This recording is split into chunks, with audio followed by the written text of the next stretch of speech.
Morning. Right, so we've just wrapped up a 4-week series talking about metabolic psychology, talking about why it's important for the SEN community. And my advocacy will continue to build on this theme. But I just want to wrap everything together quickly. And so I started the week off talking about how the interventions available to the SEN community, specifically those available to SEN parents and professionals who work with SEN individuals, that can be children or adults with special educational needs or disabilities. There is very little there to support us.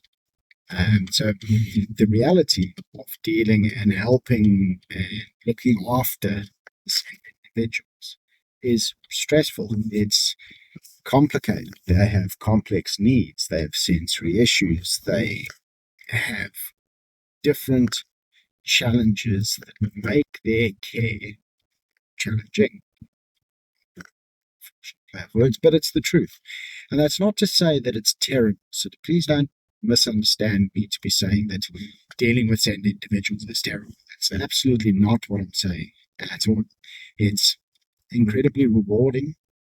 It's incredibly fulfilling, and it's incredibly necessary. It's such important work, but it is stressful. That is the reality of it, and it is chronically stressful, which means that it's not escapable, which means that the standard interventions, the traditional interventions aimed at supporting people who face stress, don't work. And they don't work because those traditional standard interventions work on the assumption that the stressor, the source of the stress, can be escaped, minimized.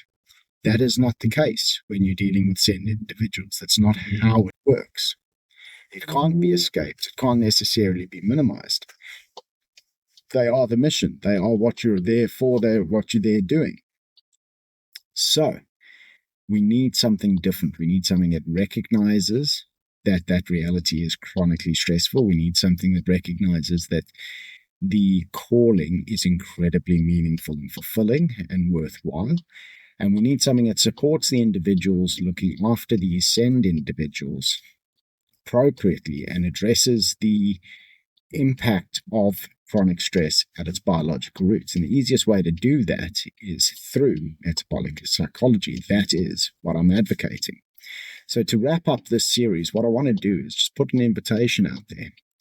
If you are a SEN parent, if you are a professional who works with SEN individuals, whether you're a carer, an educator, or anything in between, please get in contact with me if you would like to come onto my podcast and have a discussion about the challenges that you face, the chronic stress that you've experienced, the interventions that have been available to you, what has worked, what hasn't worked, and whether you think metabolic psychology and the things I've been speaking about hit home, make sense, and might work for you.